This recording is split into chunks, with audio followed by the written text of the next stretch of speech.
In today's lecture, we will see the contract of agency according to the Indian Contract Act 1872. Students, here we have to understand the definitions of what do you mean by an agent and who is a principal.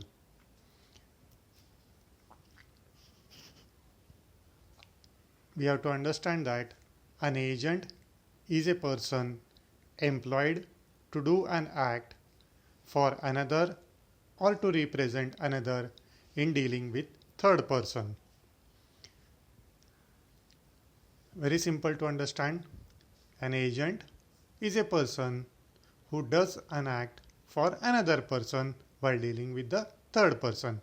Now, the person for whom such acts are done or who is represented is called the principal. For whom acts are done is the principal, and the person who does the act is called the agent.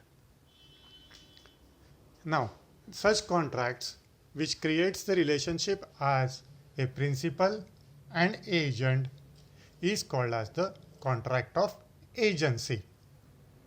Very simple to understand. Moving ahead, we will see what are the essential features or legal rules as to the contract of agency. First essential feature is there should be an agreement between the principal and the agent. This agreement can be an express or implied.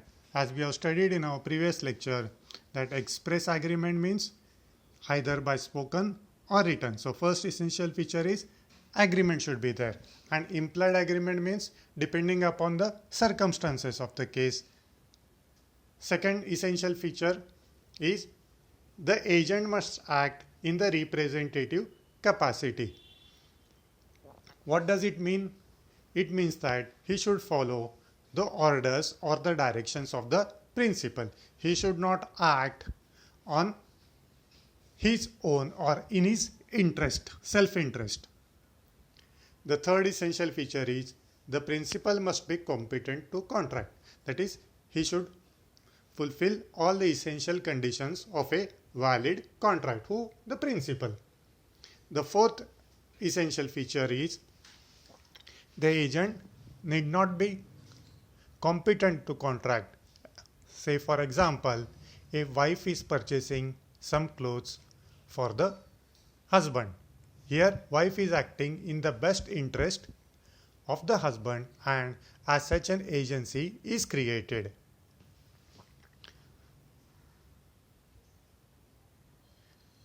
But the important condition is that it should be in the best interest of the principal.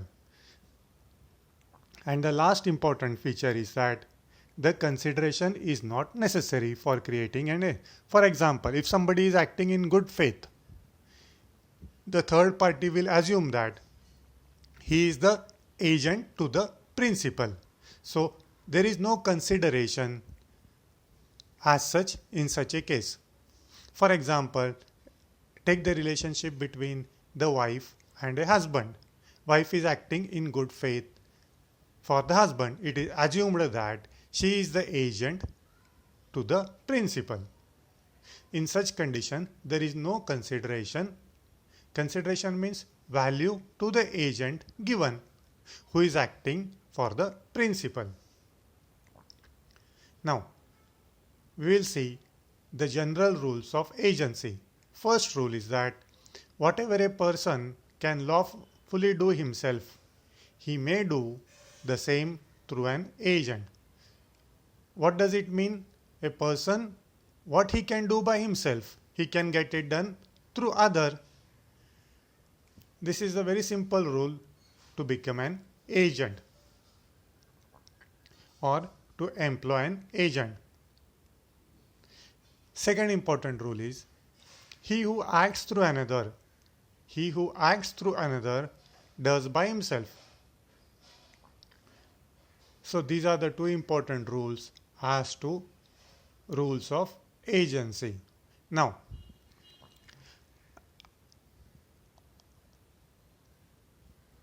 Moving ahead, we will see the distinction between an agent and a servant.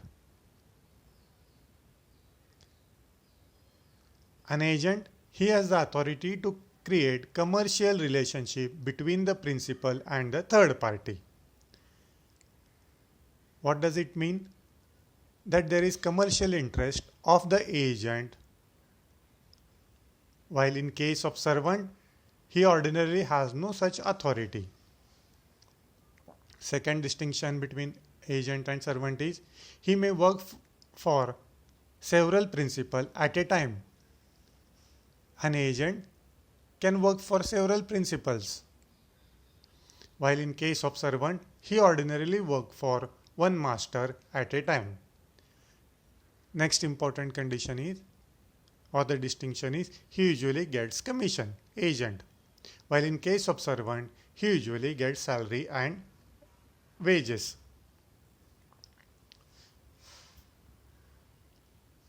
Now, we will look at who may employ an agent.